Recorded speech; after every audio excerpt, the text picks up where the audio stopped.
Kicking it with Kay and Clay. Kicking it with Kay and Clay. Kicking it with Kay and Clay. Kicking it with Kay and Clay. Hey, everybody. Thank you once again for tuning in, watching, or listening to Kicking It with Kay and Clay. I'm your girl, Kay Marie, and we have another great show for you today. Just briefly, I just want to thank everyone that supported us, that listened to us, that downloaded our shows and sharing the shows, that listen to us in other countries. Like I said before, we have a big following in France. And I just want to thank everyone. It has been a great year. This is my debut year. We started in February, and this will be the last show of 2020. And then we're going to take just a little winter break, and we're going to come back in January. Now, there's going to be just a little bit of tweaking, a little bit of changes starting in January. We're going to do more series-based episodes. So in January, we're going to start with the relationship series where we have shows catering to our singles, those who are dating, those who are engaged, those who are married, and even divorced. And then in March, we're gonna do a wedding series because y'all know I'm engaged. So you knew that was coming, right? You knew that was coming. So we're gonna have a wedding series.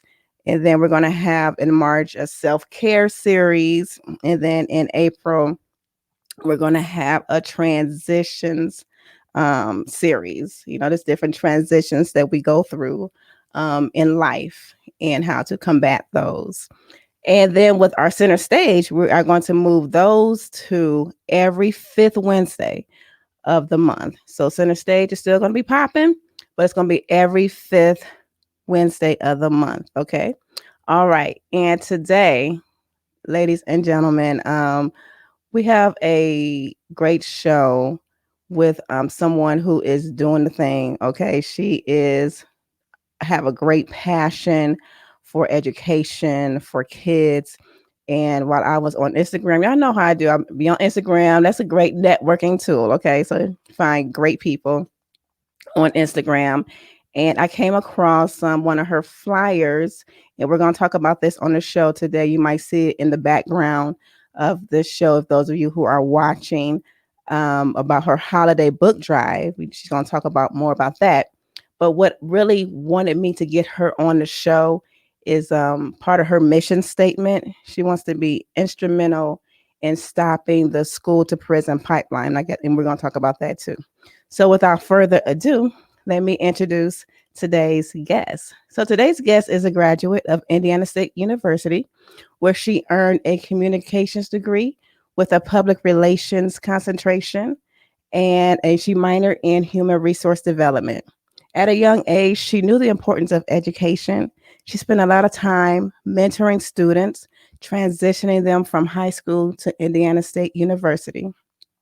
She furthered her education by attending graduate school at Northwestern University, where she received an MS in leadership and strategic organizational communications.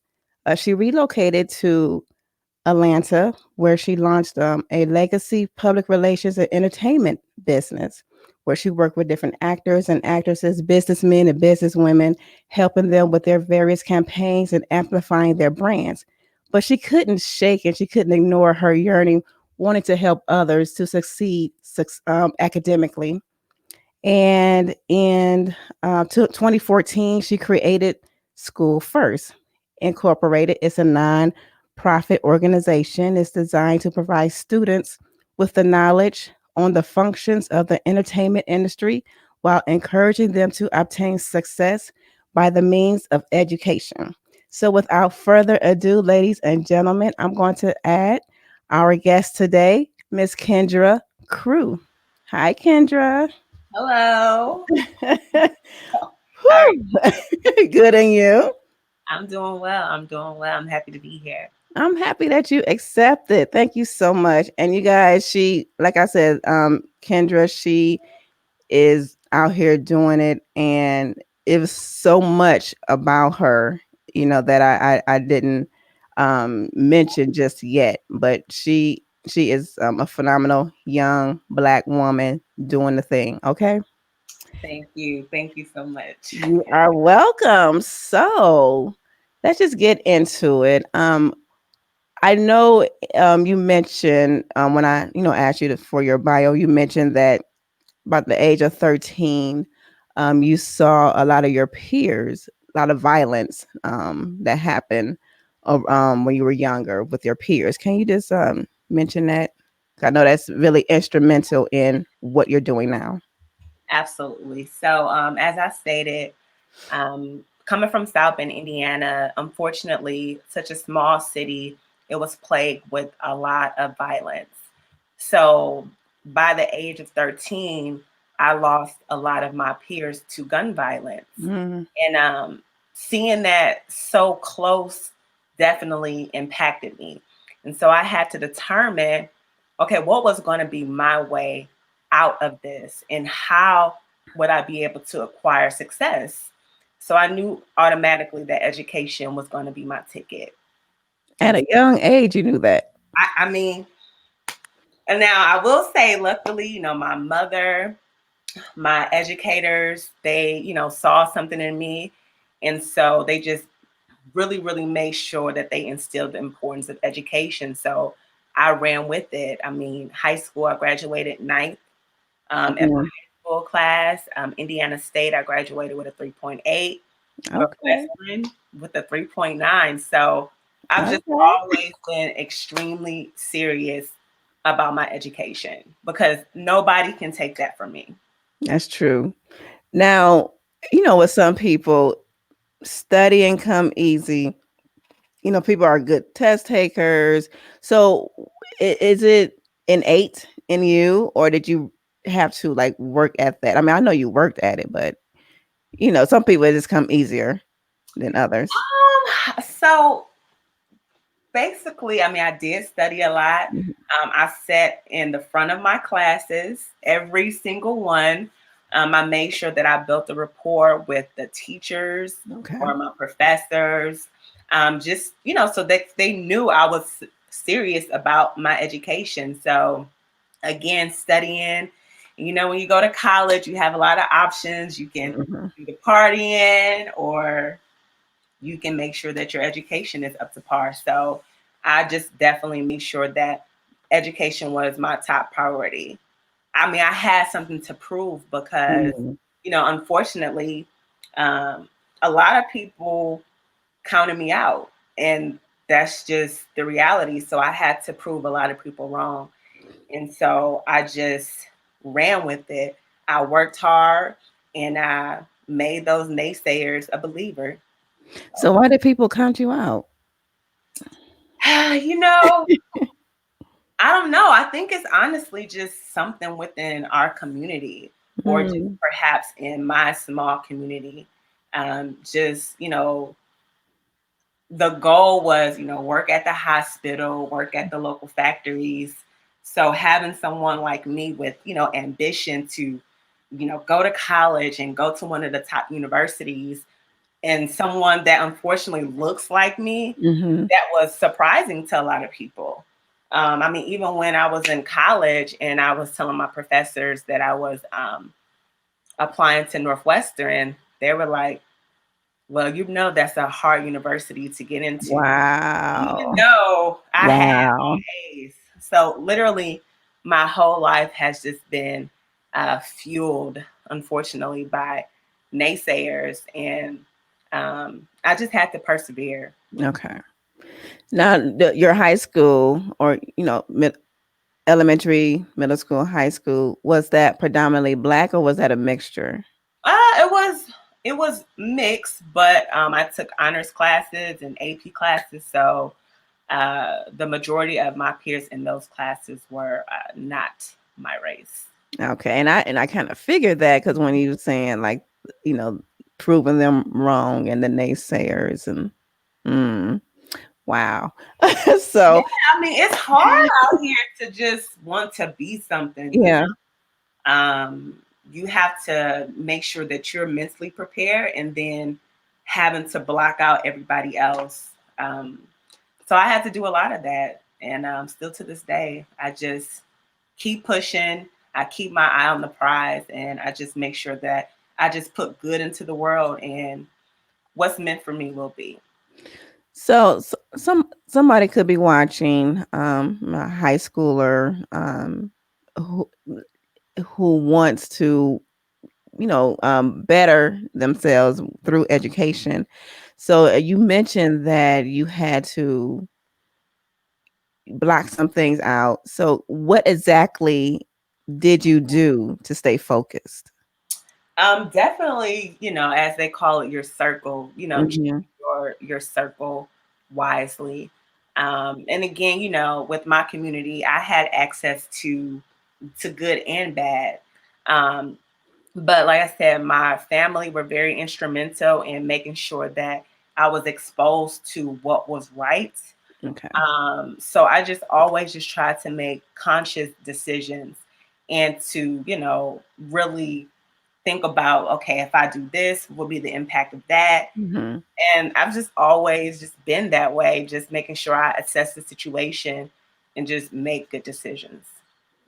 That's a blessing because not everyone have that support system, you know, and that's really a blessing, but But it's you know not what? but it's not impossible even if you don't have that support system. Yeah, it's not because I remember my mom was telling me there, were some house parties back in the day, and she would say, "Kendra, I don't think you should go to that." And I'm like, Mom, why? My friends are going to be there. And Mhm. she was just like, I feel that you shouldn't go there. And I didn't go, and that was one of the parties that one of my friends were killed at. Oh, And it's just she taught me early on to just really have that intuition, and okay. you can feel it. Yeah. It's hard to explain, but just really listen to yourself and your subconscious Mhm. in order to determine should you be doing this or not. That's true. See, you said your mom said, I don't think you should go. Mine was like, you're not going. Yeah. So, and I think I thank God that you know, as a teenager, I was like, my mom, she just so strict, like overprotective. But thank God that she was because I did not engage in a lot of stuff that I could have, and that's key. So even if it's parents out there watching, make sure you get involved in your children's lives. Absolutely. I'm an educator, and so Yeah. I teach seventh grade ELA, and peer pressure is serious. Yes.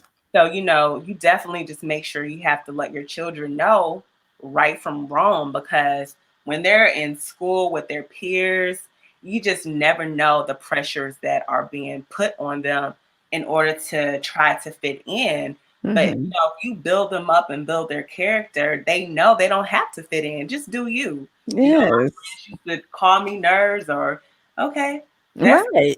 I'll be a nerd. Right. Like that's all you got. This You're gonna be right. asking me to help you with your homework though. And you're not cheating on my test. Right. Work just like me. Right. So Right. it's okay to stand out. And that's what I talk to some of my students about too. You don't have to keep up with the Joneses. Hmm. It's okay to be an individual. And you say you teach seventh grade? Seventh grade ELA. Ooh, so wow, I can imagine. Like, what are some of the things that they're going through? I know it's peer pressure, but what I know it's a lot that Yeah, they're exposed to too. yeah. So I teach in the heart of Atlanta, Hmm. and I remember I was having an issue with connecting with one of my students. Hmm. And, every time she came to class, she just always had this attitude. Her body posture was off. And she was just always, instead of listening, she just always rebuttaling and Mm. just not taking in, what I was saying. Um, so I remember leaving work one day, and it was later because I'm an overachiever, so I like to stay, get everything prepared for my students. And as I was driving home, I seen my student, and behind her, she had these line of kids. It was like 4 kids. And I stopped and I said, "Hey." And she was like, "Hey, Miss Crew, these are my brothers and sisters." Mm-hmm. And so at that moment, it dawned on me because, here I was in my head telling this 13-year-old, you're not grown. Why are you coming in here acting like you're grown? Mm. But the moment that I saw her with her siblings that are 2, 3, 4, she Wow. was grown because she Yeah. was the one that was taking care of the household. Mm-hmm. So that really gave me perspective to just meet, your students where they are. You Right. just never know what people are going through. You don't. You really don't. And people act out or do things because of what they're going through. Absolutely. It's like when we go to the store or wherever that you go where you're being serviced, you may not have like the best service, but you don't know that server, Absolutely. could have been this guy in a call saying somebody passed in their family. We never know. Give people grace. That's Yeah. what I like to say. Yeah, I have so many stories. Kids that need clothes, kids that need food, homeless kids. We had over 100 homeless students. It's just, and this is the norm. If you look at the statistics of a lot of inner city schools, Hmm. this is the issue, on top of illiteracy and not having the skills to, potentially be successful in the future. Right. So, yeah, we have work to do. We do. We have work to do. And I think that you're doing some of the work. And I know that because of know the issues that you just mentioned, the not being able to read, just some as simple as that, so it seems, Right. and homelessness. So is this what compelled you to go from being in public relations and into the field and starting your nonprofit today? So, when I reflect, as you were, saying when you read my bio, Hmm. in high school, I was mentoring other Hmm. students. In college, I was mentoring others. Hmm.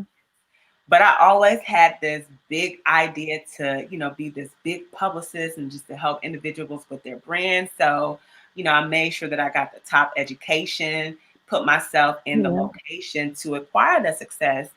But unfortunately, I wasn't getting that sense of fulfillment. And so Hmm. I had to go back to my roots. What made me happy? And that was education. Hmm. So I stopped doing PR. Um, and it was Christmas Day. I had just quit my job. And as I was thinking about my next plan, because I honestly didn't have Hmm. a next plan, I seen this ad for teaching, Hmm. and I applied.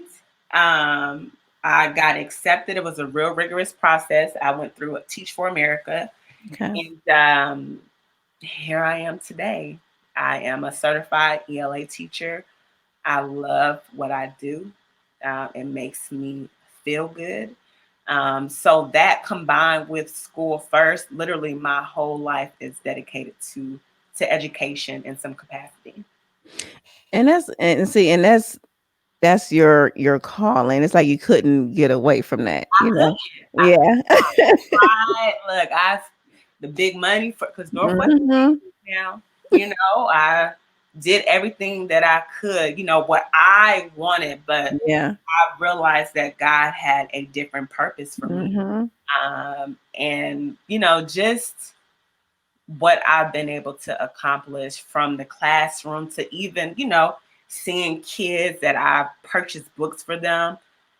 It's just no better feeling to to just help my community. It feels good. It makes me, you know, Hmm. I can't even explain it. It makes me emotional but happy. And see, and that's when you know that you are doing what you're supposed to do. And in a sense, while you were talking, even though you were in public relations, you were helping other people, establish and launch, their brands, pretty much doing the same thing with these kids because their brand is their life. Absolutely. So you Yeah, still. and that's the thing, again, as a seventh grade teacher, um, a lot of times, students at that age think that, oh, we have a lot of time to Hmm. make decisions. But unfortunately, in other communities, these kids are already set. Like they are already identifying colleges Hmm. where they go. I mean, they're typically born into generational wealth. But when you have students, that I teach, some of them may be the first one in their family to graduate high school, Hmm. to even think about going to college. And so it's just important to have these resources readily available for them so that they can change the trajectory of their life and to just change you know, their family. Hmm. Excuse me. So let's talk about the school first movement. How did that come about? So again, doing PR, I had made a lot of connections. So I was like, I know that kids really look up to individuals in the entertainment industry. So Hmm. how can I bridge the gap? So I started picking up the phone, calling some of my contacts, like, hey, I have a school that has invited my program to come talk to their kids about the importance of education, how to overcome your issues in an intimate setting. So I had an individual from 1079, which is one of the biggest radio stations here in Hmm. Atlanta. I had Corey Sparks from Epic Records. Mm. He came to talk to the kids. I had Kelsey Nicole, who was on the show Couples Therapy, to come talk to the kids. So I had a lot of different individuals to use their time to come talk to the kids about the importance of education. And that's how I started.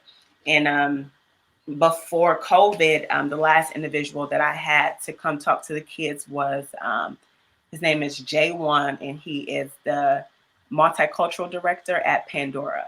So he Oh, okay. came to talk to the kids, and it was a good time. Mm. So that's how I started school first, and I've just continued to build on the brand and the missions since 2014. Okay, and excuse me, y'all. I just got this coughing spell. Oh my gosh. Excuse me. I'm so sorry. So, okay, let's talk about your book drive. What is that, and how can we participate in it? So, one of my missions is to combat illiteracy. Hmm. Again, as an ELA teacher, I have seen 14-year-old students, 13-year-old students who are reading at a pre K level. Mm. So, I know the only way to change that is to read Yeah. and to just help, our students fall in love with reading in its entirety. So I created the holiday book drive to do again to just help combat illiteracy, get those books into these students' hands, and make sure that they open the pages and just really Yeah. digest. So the way you can find it is on our website, which is www.schoolfirst.org, where you can either donate or you can submit the books that you want to request. Once you submit the books, I purchase them for you and you will have them in your hands in 1 to 2 days. Okay. So, and this goes on for it's now until. Yes, until December 31st. So we've sent out about 50 books within the past 2 weeks. So I just want to thank the people that have donated to this cause, for the parents who have submitted books for their children. So yeah, until December 31st, you can donate or you can submit books for your babies. Okay. And what kind of books Oh, are you so guys seeking? Look, they are. So I let them pick whatever books they want, but Okay. they have like literally selected some phenomenal books. For color girls, Mm. I Am Enough book is one of them. Chocolate Like Me. So a lot of self affirmation books for young kids, well, young African American kids, they have been selecting. So shout out to the parents. They are doing a phenomenal job. So we go to the website, Yep. and is it anything we have to fill out? Yeah, so there's a form. You just put your name, your email, and then there are three slots where you can select books. And so once you fill those lines out, hit submit, then it comes into our system, and then I go and select the book and purchase it for you. Okay. And or you guys, we can donate monetary as well. Absolutely. Because we You know know, that these nonprofits, they really need, money. Let's be real, to stay afloat and to get the movement, keep it going.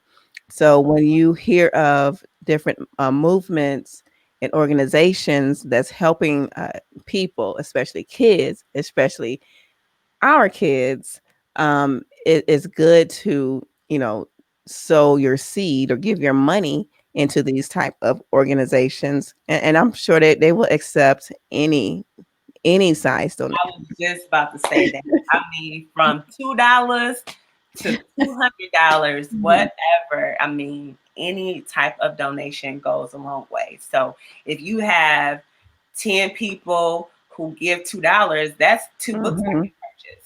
Yeah. So the size does not matter. It's really your heart and your intent. So again, any donations, no matter how big or small, are definitely welcome. And those who's listening only, Spotify, my people over on Spotify and other platforms that's only audio. If you want to get in touch with Kendra, you can reach her on her Instagram handle at School First Movement. That's SCHOOL1 ST Movement. And on Twitter, the handle is at Keep School First. And on Facebook is at School First. And if you want to email her, you is something that you want to collab with or work with her on, to send her an email at info@schoolfirst.org. Okay, for those who are listening. Yes, yes. So I know that earlier on, before we started the show, you were telling me that like some of the kids, they have like books with the pages falling off and everything. And Yes. So the reality is a lot of your public schools or Title I schools, the resources are just not there, unfortunately. Um, so I'm always trying to find ways to solicit donations to purchase books, that are appropriate for yeah. the students in order to read. So yeah, that's just unfortunately the reality of public schools. We don't, even when you think about COVID and the COVID shutdown, preparing for um, at-home learning, a lot of the kids did not have devices. But if you go to some, Mm, the students already had one-on-one devices that they were acclimated with. yeah. Or if they didn't have it, they were given like iPads. You know. So, but unfortunately, we did not have that luxury. Mm. Yeah, when people talk about defund the police, well, they've been defunding education in our communities for a long time. A long time, Long. and even though like with this COVID, we know that it's hitting a lot of us, black and brown people, but not just in our bodies, but in the schools. And like you said, it's just heartbreaking. It is. I mean, from, access to technology, Hmm. food, we had to set up food drives for the kids to just be able to sustain, their appetite. Mm. Um, so it's been a lot during COVID, and Yeah, 'cause I was I think I was looking at MSNBC, but one of those stations, they were saying because of the COVID, the hardest hit educationally is black and brown. absolutely. And like I said, um, seeing the statistics, I already know that the average is 3 to 4 years behind when it comes to Mm, fees. So that's just the norm. And one thing that, kind of made me a little irate is that, now they're going to blame it on COVID.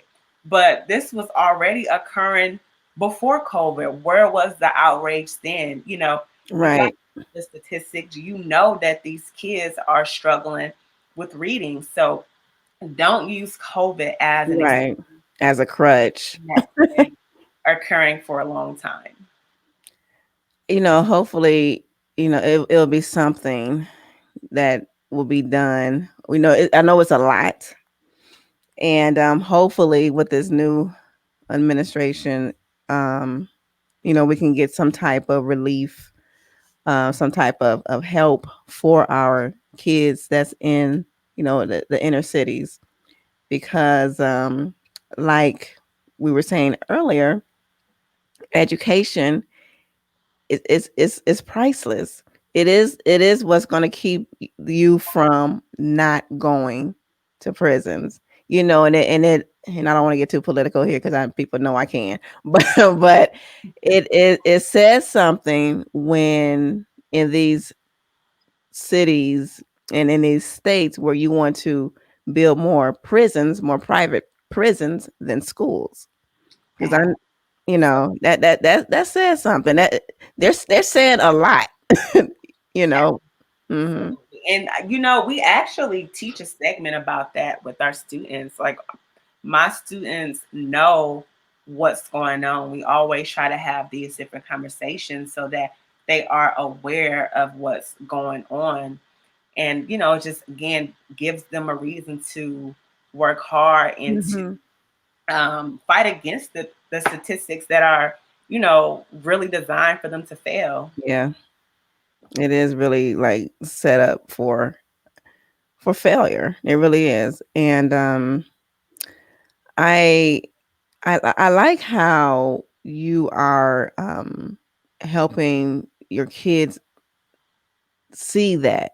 Even though there's a lot of educators out here, there's some educators that's just who really don't care, and it's not a lot. I just like a handful, you know, um, like whatever, just pass the kids through. And one of my coworkers was telling me about um, No Child Left Behind, and she was just telling me like it's they're not supposed to be left behind. They just pass them through, even though they're not set up for that next grade.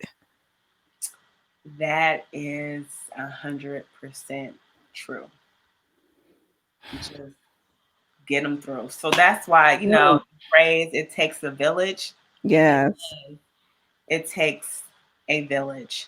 Inside of the schools, outside of the schools, we have to prepare these babies for success. We have to. A couple weeks ago, I just did a financial literacy webinar for kids ages 10 to 17, Mm. where they learn about stocks, bonds, and Wow. savings. I mean, just those basic skills that a lot of people don't learn until Hmm. later in life. Yeah. So I just wanted to, introduce that to them at an early age. So, like I said, I mean, there are so many aspects that we have to do in order to make sure our community is just moving forward in the right direction. It is. And I want to talk about your shirt, your sweatshirt. My I hoodie. like that. So tell the people about your line and the proceeds, where it goes to, and all that good stuff. Yes, so we do sell apparel on www.schoolfirst.org, and 100%, 100% of the proceeds go 100. Mm-hmm. Yes, goes directly to funding our initiatives, which are again combating illiteracy, combating school to prison pipeline, and just ensuring the success for minority students. So this is one of my hoodies that I just launched. I owe it to my ancestors, and that can mean something different to a lot of Mm-hmm. people, but for me, it comes from an educational standpoint. So many people were killed just for trying to read a book Yes. or trying to become literate so that they can understand the world around them. And so I owe it to my ancestors to just be the best me, to make sure that I'm educated, just make sure that I'm putting good greatness into the world. Mm-hmm. So have you? I'm curious. Have you ran across some of your students' parents who might be illiterate? Yes, Mm-hmm. I have. I had a student who was struggling with reading. He was reading like 4 grade levels behind. And of course, we had to have a conference with his mother. And his mother said, yeah, well, my entire household struggles with reading and Mm, herself. So, yes, this is, not just the babies. yeah. We definitely have adults who are, unfortunately illiterate. So okay, so you say you come in contact of a student who's illiterate. Um, how long does it take for someone to start reading at a level that they should? Oh my God. It does take a lot of time. So Mm, that's why um, at my school, we implemented like a literacy workshop. Every morning, they would meet with a teacher that's teaching content on their specific grade level. So if they're reading at a pre-K level, then that will be the setting that they're in, going over sight words, cat, hat, mm, um, you know, dog. Um, so once they get that training, then they would test again and then grow. And so we just kept doing it throughout the year. And I actually was rewarded for having the most growth mm. with my students in my class. So yeah, I had students who were reading at a 3rd grade level, and then I pushed them up to a 5th and 6th grade level. Oh wow. Okay, that's Time to be tested. okay. That's good. So, do your organization do can people say they want to be mentors themselves and um help a child with their literacy? Do you guys provide that as well, or No, absolutely. I mean, the doors are always open for okay? any types of ventures when it comes to, again, our mission. So if you would like to connect on different mentoring opportunity to, enhance somebody's literacy, you can email me or again contact me on any of my social media handles. And you are in Atlanta. I am in Atlanta. Mhm. I know I have a lot of listeners in Atlanta. So if if you feel like you want to help, you know, our our children Yeah. who needs really desperately needs help so they can be set up for success and have a great life. Just donate a few moments of your time. It doesn't take much. Like I said, we're doing a series of workshops. Anybody who has experience in HR, any, financial institutions, let's just try to find Mm. a way to connect because that is one of our missions to enhance the quality of life for minority students. And that's going to happen through conducting workshops for the students. Okay, and for those people that you're seeking, do they have to be local, or Oh are no. these workshops like virtual? You know, just by everything's virtual now. Yep. So yes, I do have a Zoom account, Okay. and we can set it up and get it rocking and rolling. So you need some people that's in HR and some financial folk, right? Yes. I, Or, I, I mean, I don't want to just, limit it to those mhm, industries, but even, as you were saying earlier, mental health, mhm. Um, I just saw a story last week where a sixth grader shot himself in front of the class online. What? So yeah, so a lot of people are going through it. The Mm. parents, the students, and again, with our community, we are being hit very hard Yes, from a financial standpoint. So that can lead to so much mental health issues. So if yes, you're in mental health, you want to facilitate a webinar where you give people strategy, just how to release negative energy or how to, channel that energy in a different way. Please reach out. yeah. I know some folk. I was like about to call y'all out, but I'm not gonna do that. I'm not gonna do that. No, but yeah, I would definitely pass this along to people that I know who are in various industries, and that I know that they would be willing to help. So, hmm, Absolutely. Look, yeah, I'm well, a firm believer of it takes a village. it does. Not do this by myself. I'm not even going to pretend. School First is just literally a platform for people to come together and just impact our community as a whole. So Mhm. I can't do the work alone. And yes, just reach out and let's get it done. Yep. And again, if you want to reach out to Kendra, you can do so at Instagram at School First Movement, Twitter at Keep School First, Facebook at School First. Email her info at schoolfirst.org. And the website again, Kendra. It's www.schoolfirst.org. And it's a one, okay? Just school1st.org. Yeah, y'all, let's help. Let's do this.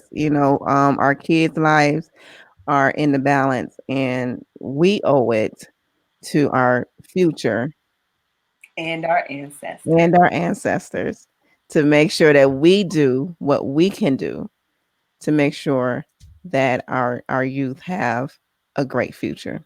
Absolutely. Thank you so much, Kendra. This has been really enlightening. Yeah, it's been very motivating as well. And like I said, I'm going to talk to people that I know and who I know would not mind helping. So you'll probably be getting some emails for your workshops. Well, I just want to thank you so much for the opportunity. I mean, there are billions of accounts and billions of organizations that you could have chosen, but I'm grateful that you chose School First. I'm grateful that you allowed me to share my story, share my nonprofit, and just let the world know what we're doing. So, thank you again for this opportunity. Thank you for again for accepting, and this is how I do one of the ways that I do my part, in all of this, I like to bring people to the light of what they're doing to other people. So, and it's just I'm glad to do it. So, this is my first live interview. So, Really? I mean, I've had articles, Hmm. but I've never done this in person. So, Wow. yeah, thank you so much. You're welcome. It's not going to be your last. I know that for sure. It's God's will. I will tell the world about School First. School first. Thank you, everybody, again for just listening, and thank you in advance for helping out with the book drive, helping out, with your time, helping out with your skill sets. And thank you so much. And we will see everybody again next year. I want everybody to enjoy and have a great Christmas, New Year's. New Year's. I know this has been a year. This has been a year, but let's just focus on the positives. And those who have lost loved ones due to COVID, my prayers are with each and every one of you. And let's just end this year with a bang and go into next year just charged up and just motivated to do what it is that is on our hearts to do. So thank you. And I will see everybody next year. Bye. Kicking it with Kay and Clay. Kicking it with Kay and Clay.